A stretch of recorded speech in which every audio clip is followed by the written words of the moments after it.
আচ্ছা, আপনি কি আপনার বাড়ির কাজ করছেন এবং আপনার বাড়ির কাজের কলামটিতে ল্যাব দিতে চলেছেন? তাহলে কিন্তু এই ভিডিওটা আপনার জন্য গুরুত্বপূর্ণ হতে চলেছে। ল্যাব কোথায় দিবেন, ল্যাবটা ঠিকঠাক জায়গায় পড়ছে কিনা, ল্যাপিং জোন কোন জায়গায় এবং ক্রিটিক্যাল জোন কোন জায়গায় ল্যাব দেওয়া একদমই চলবে না এবং সেটা আইএস কোড অনুযায়ী কোথায় ল্যাব দিতে হবে সেই সম্পর্কিত আজকে টোটাল ভিডিও আজকে আপনাদের সামনে তুলে ধরার চেষ্টা করছি, প্র্যাকটিক্যালি এবং থিওরিটিক্যালি। অর্থাৎ আমি খাতায় কলমে বোঝানোর চেষ্টা করছি এবং প্র্যাকটিক্যালি কিছু ছবি ভিডিও আপনাদের সামনে তুলে ধরার চেষ্টা করছি, যেইগুলোর মাধ্যমে আমি বোঝাবো যে ল্যাপিং জোনে ল্যাবটা ঠিকঠাক যদি না দেওয়া হয় বা ক্রিটিক্যাল জোনে যদি ল্যাবটা দেওয়া হয় তার ফলে কী হতে পারে। দেখুন, বিল্ডিংয়ে কিছু কিছু ভুল আমরা করে থাকি, ম্যাক্সিমাম জায়গাতে এই ল্যাবগুলো ভুল করে থাকি। সেই সম্পর্কিত আজকে ভিডিওটি হতে চলেছে সত্যিকারই গুরুত্বপূর্ণ আপনাদের জন্য। তো ভিডিওটি স্কিপ করবেন না, ভিডিওটি মনোযোগ সহকারে দেখুন। তো চলুন ভিডিওটা শুরু করা যাক। প্রথমে আসি খাতায় কলমে ল্যাবটা কীভাবে দেবো অ্যাজ পার কোড হিসেবে আইএস কোড কী বলছে সেইটাকে আমি দেখে নিই, খাতায় কলমে আপনাদের কাছে বুঝে নিই। পরে আবার নেক্সট স্টেপে আসবো যে কীভাবে আমরা প্র্যাকটিক্যালি কিছু ভিডিও ছবির মধ্যে কীভাবে ল্যাবটা দিচ্ছি সেইটা সম্পর্কিত আজকে এই ভিডিওটা যে হতে চলেছে সেটা আমি তুলে ধরার চেষ্টা করছি। তো চলুন ভিডিওটা শুরু করা যাক। তো বন্ধুরা, আমি আজকে এখন চলে আসলাম প্র্যাকটিক্যালি বলার পর যে থিওরিটিক্যালি ব্যাপারটা খাতায় কলমে বোঝাবো যে কলামে ল্যাব প্রোভাইড করতে হলে কীভাবে করতে হয়, বা ল্যাব কী, ল্যাব জোন কোথায় এগুলো আমি বলবো। এখানে পয়েন্ট অনুযায়ী আমি এখন প্রথমে যেটি বলি ল্যাব কী, 2 নম্বর পয়েন্টে আমি বলতে পারি যে lab zone column as per is code 13920। 3 নম্বর যেটা বলে ল্যাব কীভাবে দেবো, সঠিক পদ্ধতি, অর্থাৎ যেটা বলি সঠিক পদ্ধতি কীভাবে ল্যাবটা দেবো। 4 নম্বর আমি বলতে পারি যে ভুল জায়গায় ল্যাব দিলে কী কী ক্ষতির সম্মুখীন হতে পারে। এবং 5 নম্বর যেটা বলো ল্যাব লেন্থ, কত এমএম রডের জন্য কত ল্যাব দিতে হবে মানে লেন্থটা।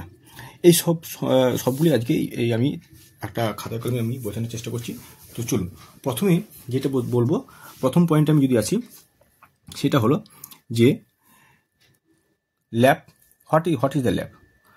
যেটা যদি বলি হোয়াট ইজ দ্য ল্যাব, তাহলে আমি প্রথমে যেটা বলবো যে হোয়াট ইজ ল্যাব। আমাকে যদি ইন্টারভিউতে জিজ্ঞেস করে তাহলে আমি প্রথমে বলবো যে ধরুন ল্যাব হচ্ছে একটা কি না, টু মেনটেন কন্টিনিউটি।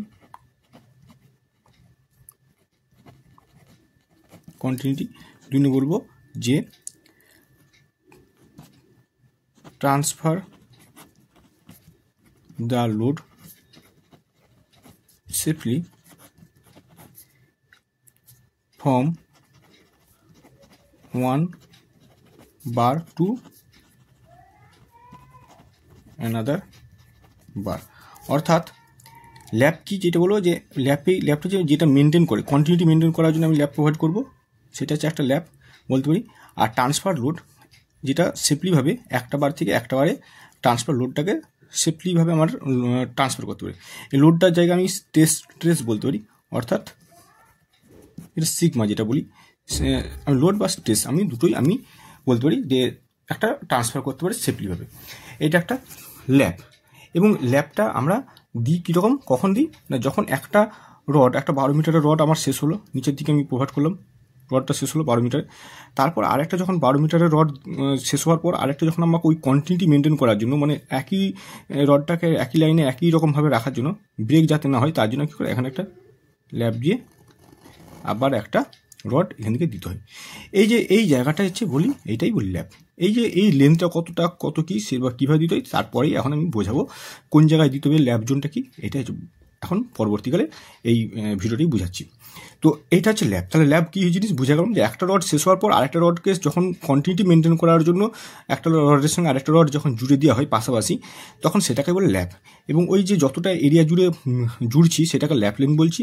এবং তার কাজটা হচ্ছে ট্রান্সফার লোড বা trace safely one bar to another, মানে এই বার থেকে আর এই বারের জন্য লোডটা যাতে সেফলিভাবে ট্রান্সফার হয়, এইটা হচ্ছে ব্যাপার।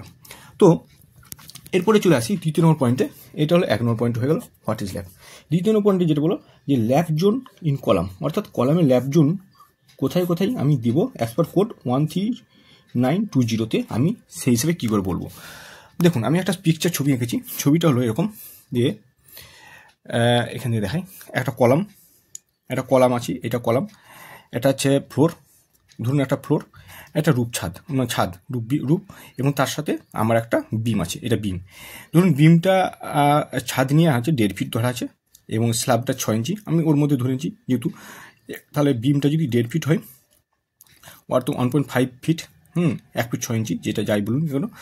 এখন এটার মাপ ধরুন দেখানো আছে 11 ফিট, অর্থাৎ ফ্লোর টু ফ্লোর, মানে ফ্লোরের টপ থেকে ফ্লোরের টপ, মানে হাইট যেটা 11 ফিট আছে।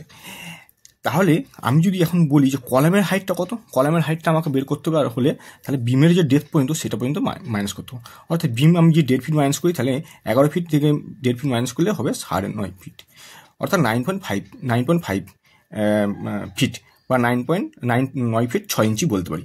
অর্থাৎ এটাই এল বেরিয়ে গেল।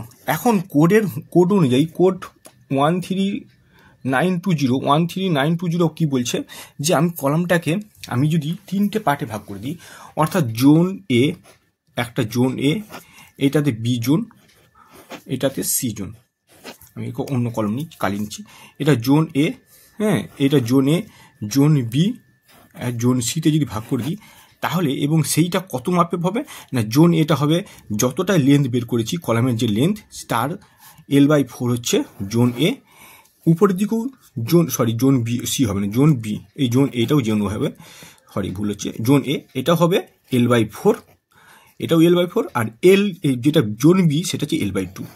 এই 3টে পার্টে যদি আমি ভাগ করে দিই, সেই 3টে পার্টের যে মাপ হবে সেই পার্টগুলোর মধ্যে জোন বি হলো ল্যাব জোন, অর্থাৎ এই মিডিল অংশটা এটা হলো ল্যাব জোন, এবং এই L/4 নিচের দিকে L/4 এবং উপরের দিক থেকে L/4 এটা হচ্ছে ক্রিটিক্যাল জোন। দ্যাটস মিন এখানে আমার কোনো রকমভাবে ল্যাব দেওয়া যাবে না, এখানেও কোনো রকমভাবে ল্যাব দেওয়া যাবে না, এখানেও ল্যাব দেওয়া যাবে না, এই পোর্শনে এই L/4এও ল্যাব দেওয়া যাবে না, নিচের দিকে উপরের দিকে দুই দিকে। অর্থাৎ এখানে যদি ল্যাব পড়ে যায় তাহলে কিন্তু সেটা খুবই মারাত্মক ক্ষতি বা ভুল হতে পারে। এবং এটার ক্যালকুলেশন যদি করি অর্থাৎ 9.5 যদি এল যেহেতু পেয়েছিলাম তার 4 ভাগ করলে হবে 2.37 ফিট, বা সেটাকে মিলিমিটারে করলে 712 mm, আর উপরের দিকেও সেটাও সেম 712 mm বা বলতে পারি 2.37 ফিট, এবং L/4 যেটা বি জোন সেটা মাপ পেলাম 4.75 ফিট, বা আমরা বলতে পারি 1425 mm। এটা ক্যালকুলেশন করে বের করা আছে। অর্থাৎ আমি নিচের দিক থেকে ফ্লোর থেকে 712 mm ছেড়েই তারপর ল্যাব দিতে পারবো। উপরের দিক থেকে কলামের যে উপরে বিমটা আছে তার নিচের দিক থেকে যেটা ক্যালকুলেশন করা আছে, বিমটার নিচের দিক থেকে 712 mm বা বলতে পারি 2.37 ফিট ছেড়েই আমি ল্যাবটা দিতে পারবো। এর মধ্যে ল্যাব আসবে না, এর মধ্যে ল্যাব আসবে না, আসবে কোথায় না, আসবে হচ্ছে L/2 অর্থাৎ বি জোনে 1425 mm এর মধ্যে, বা বলতে পারি 4.75 ফিটের মধ্যে। এই হচ্ছে কেস। এখন এই জায়গায় যদি ল্যাব দিয়ে দিই তাহলে কি হবে, তাহলে কিন্তু খুব মারাত্মক ক্ষতি হবে, সেটা পরবর্তীকালে আসছি। অর্থাৎ আপনাকে দেখতে হবে এখানে ল্যাব দেওয়া যদি পড়ে যায়, অনেক বিল্ডিংয়ে দেখতে পাচ্ছি, ছবিতে দেখতে পাবেন, ভিডিওতে দেখতে পাচ্ছেন বা ছবি দেখতে পাচ্ছেন যে এরকম জায়গায় ল্যাব পড়ে যাচ্ছে, অর্থাৎ এখান দিকে ল্যাব দিয়ে এরকম পড়ে আছে, তাহলে কিন্তু সেটা মারাত্মক ক্ষতি। এখানে পড়েছে, এটা কেন হয়, এখানে কেন আমরা দেবো না, এটা আপনার মধ্যে কোশ্চেন আসতে পারে যে স্যার আমি বা দাদা কেন এখানে আমি দেবো না ল্যাবটা। দেখুন, আমি নর্মাল যদি একটা কলাম আঁকছি, ধরুন একটা কলাম আঁকছি, এখানে কলাম আঁকছি, এইটা কি হয়, উইন্ড লোড, অর্থাৎ উইন্ড যে থার্স্ট লোড হয় বাতাসের একটা, সে কি করে চেষ্টা করবে কলামটাকে এইভাবে বেন্ড করে দিয়ে চেষ্টা করবে, এইভাবে বেন্ড করে দিয়ে চেষ্টা করবে, হ্যাঁ। তো অর্থাৎ যদি বেন্ড করে দেয় তার মানে কি এও সত্যি সব এখানে এরকম আসতে চাইবে, অর্থাৎ মিডিল পোর্শনটা আমার বেন্ডিং মোমেন্ট কি হচ্ছে, 0 হয়ে যাচ্ছে।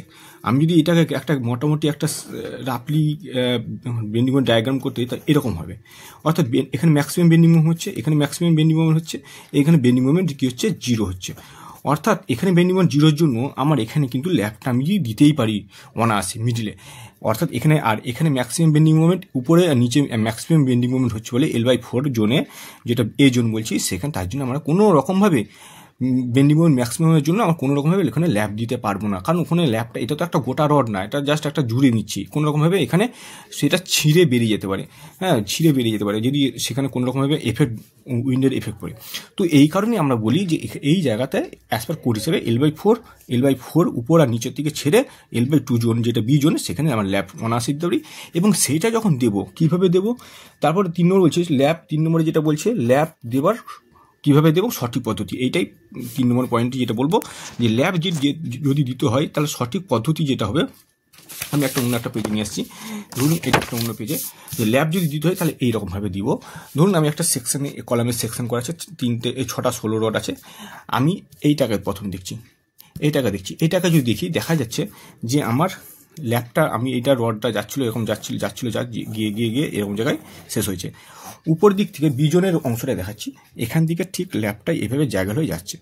অর্থাৎ আমি ভেতর দিকে সবসময় ল্যাবটা দেবো, এটারও ভেতর দিকে ল্যাবটা দেবো, যেটা ছবি দেখাচ্ছে এটা নিচের অংশে এটা দেখাচ্ছে। অর্থাৎ এটাকে যদি আমি 50% যদি করে নিই, আমি ধরুন একটা 50% করে দিলাম বিজন এইটা বিজন, এর 50% করে নিলাম, করে নিয়ে অল্টারনেটিভ ল্যাব দেবো। অর্থাৎ একটাতে যদি এই রডের যদি আমি এই ল্যাবটা ধরি, এই রডের এই ল্যাবটা পাশাপাশি পড়বে না। অর্থাৎ মিডিলে একটা রড, মিডিলে যে এই রডটা আছে এই রডের যে ল্যাবটা, তার মানে সে ওই 50% নিচে যেটা 1425 mm যেটা বললাম, বা 4 ফিট 4.75 ফিট পেয়েছি, তার নিচের মানে মিডিল বরাবর যদি ভাগ করি তার নিচের দিকে পড়ছে।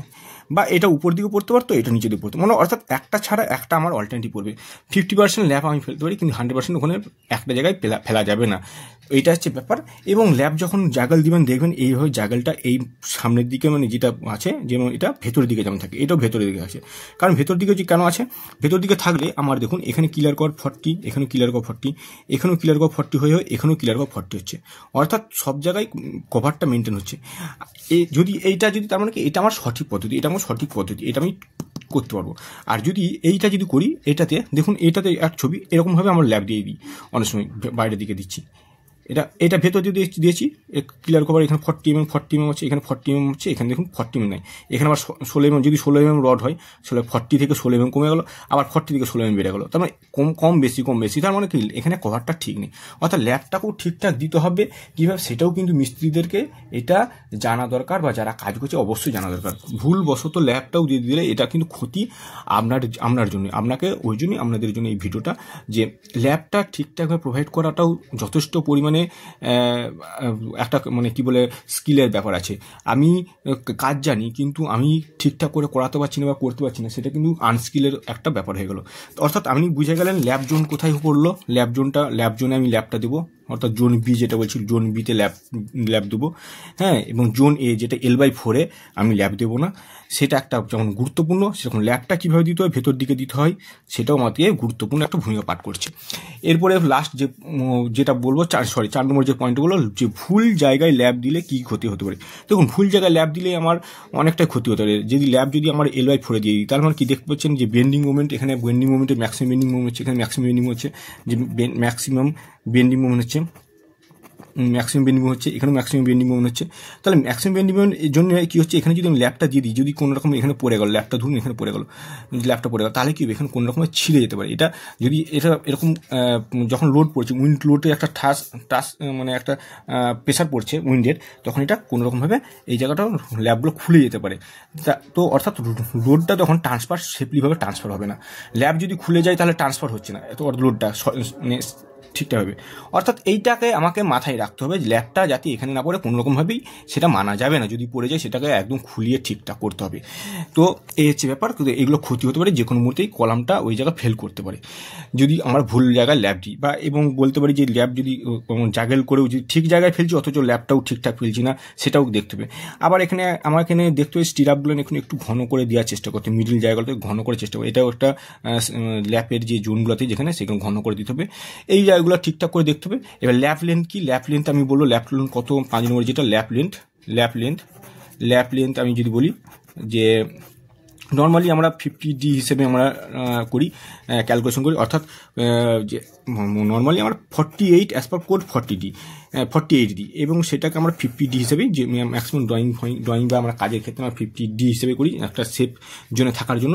তো অর্থাৎ 50D যদি হয়, যে 16 mm রডের জন্য যদি 12 mm হয়, সেক্ষেত্রে 12 mm জন্য 12 × 50 যদি করি, তাহলে 5 × 60 600 mm হচ্ছে, হ্যাঁ 600 mm, অর্থাৎ 2 ফিট। 16 mm রডের জন্য সেখানে যদি তাহলে 16 × 50D হিসেবে যদি করি, আবার 800 mm আমার হচ্ছে। 20 mm এর জন্য হচ্ছে, 20 mm এর জন্য কত হবে, 20 × 50 সমান 1000 mm বা 1 মিটার বলতে পারি। অর্থাৎ আমাকে এইগুলো মোটামুটি ক্যালকুলেশনগুলো এটা সবাই জানে, মোটামুটি 50D হিসাবে দিয়ে দেয়। কিন্তু ম্যাক্সিমাম যেটা ভুল করে, এই জায়গাটা ভুল করে, যে ল্যাবটা আমি যেভাবে দেবো, সেই ল্যাপের যে জোনটা কোনটা কী জোন এবং কোথায় ল্যাবটা দিতে হবে। কোনো রকমভাবে এই জায়গায় ল্যাব দেওয়া চলবে না, এই জায়গায় ল্যাব দেওয়া চলবে না। ল্যাবটা যখন কাটতে হবে মিস্ত্রিদের সঙ্গে কথা বলতে হবে, মিস্ত্রিকে সেই হিসাবটা করেই করতে হবে ল্যাবটা ঠিকঠাক জায়গায় পড়ছে কিনা। কারণ এরকম জায়গায় পড়ে গেলে এটা ক্রিটিক্যাল জোন, এখানে ম্যাক্সিমাম বেন্ডিং মোমেন্ট হয়, এখানে বেন্ডিং মোমেন্টটা একদম জিরো হচ্ছে, অর্থাৎ এখানে আমি ল্যাব সহজেই ফেলতে পারি, এখানে ফেলা যাবে না। বারবার বলছি এটা ফেলা যাবে না, এটাকে কিন্তু আপনাদেরকে অবশ্যই মাথায় রাখতে হবে। তো বন্ধুরা চলুন এবং কিছু এর সঙ্গে প্র্যাকটিক্যালি কিছু ভিডিও বা ক্লিপস, ভিডিও ছবিগুলো আমি দেখাচ্ছি কীভাবে এরকম জায়গায় ল্যাব ফেলে দিয়েছে অনেকেই, সেটা কতটা ক্ষতি হতে পারে আপনারা বুঝতে পারছেন ভিডিওর মাধ্যমে। তো এই জায়গা ফেলে দিয়েছে বা সেটা একদমই কাম্য না। এখন যে আপনাদের যদি এরকম হয়ে থাকে সেটা খুবই টেনশনের ব্যাপার, কিন্তু যাতে না হয় পরবর্তীকালে যাদের কাজ করছেন তারা সেইগুলো আপনাদেরকে সচেতন থাকতে হবে। তো চলুন পরবর্তীকালের যে কিছু ভিডিও বা ক্লিপস আপনারা দেখুন, চলুন। তো বন্ধুরা দেখুন, আজকে যে ভিডিওটা দেখাচ্ছি লাইভ একটা সাইট থেকে, দেখুন কিভাবে ল্যাবটা দেওয়া হয়েছে। আজকে জাস্ট একটা ছাদের উপরে থেকে 2 ফিটের মধ্যেই ল্যাবটা পড়েছে। একটা রড হয়তো ঠিক আছে দেখুন, কিন্তু এই রডটা দেখুন কতটা ছোট। 1 ফিট 1.5 ফিট হয়তো পাবে কি পাবে না তার ঠিক নেই। স্ল্যাবের থেকে জাস্ট মানে বিমের মধ্যেই পড়েছে। দেখুন নিচের যে বিমটা আছে বিমের মধ্যে দিয়ে আসছে এবং স্ল্যাবের থেকে 1.5 ফিটের মধ্যে আছে। অর্থাৎ আমার কী পড়ে গেল যে এটা জোন এতে পড়ে গেল, অর্থাৎ ক্রিটিক্যাল জোনে পড়ে গেল। এখানে বেন্ডিং মোমেন্ট ম্যাক্সিমাম হয়, যে কোনো মুহূর্তেই এইটা কী হতে পারে যে ওখানে ল্যাবগুলো ছিঁড়ে যেতে পারে, বেরিয়ে যেতে পারে, এই ঘটনাটাও হতে পারে। তো এই ঘটনাটা তাহলে যাতে না হয় তার জন্য কিন্তু আমাকে জোন বিতে ল্যাব দিতে হবে, যেটা পরবর্তীকালে যে এখন এই রডটা আছে এই রডটাতেই ঠিক আছে। তো আমাকে এইভাবে কিন্তু মাথায় রেখে রডটা কাটতে হবে এবং ল্যাবটা দিতে হবে। এইগুলো কিন্তু মারাত্মক ভুল, এগুলো কিন্তু মানা যায় না। আমরা করে ঢেলে দিয়ে চলে যাচ্ছি, একটা যে বাড়ি করেছে তার কিন্তু ক্ষতি করে চলে যাচ্ছি, বা আপনাদেরকে বুঝতে হবে এইগুলো কিন্তু করা যায় না। বিপদ যে কোনো মুহূর্তে আসতে পারে। একটা বিশাল দমকা হাওয়া ঝড় আসলো উইন্ড লোডে, অর্থাৎ বাতাসের এফেক্টে এই জায়গাগুলোতে ক্ষতি হতে পারে, ক্র্যাক লাগতে পারে। এরকম ছবি দিয়ে এটা দেখুন একটা ছবি এইরকম হতে পারে। তো যাতে এইগুলো না হয় সেই জন্যই আমাকে ল্যাবগুলো ঠিকঠাক করে দিতে হবে। তো বন্ধুরা বুঝে গেলেন কীভাবে ল্যাব দিতে হবে, কোথায় ল্যাব দিতে হবে। আপনারা যখন ল্যাব দেবেন কলামে ঠিক জায়গায় ল্যাব যাতে পড়ে সেইটাই ক্যালকুলেশন করতে হবে। তার জন্য আপনারা অবশ্যই ইঞ্জিনিয়ারের পরামর্শ নিন বা নিজেরাও শিখে নিন। তো চলুন আজকে ভিডিও এই পর্যন্ত, পরবর্তীকালে ভিডিওর জন্য ততদিন ভালো থাকুন, সুস্থ থাকুন, ধন্যবাদ।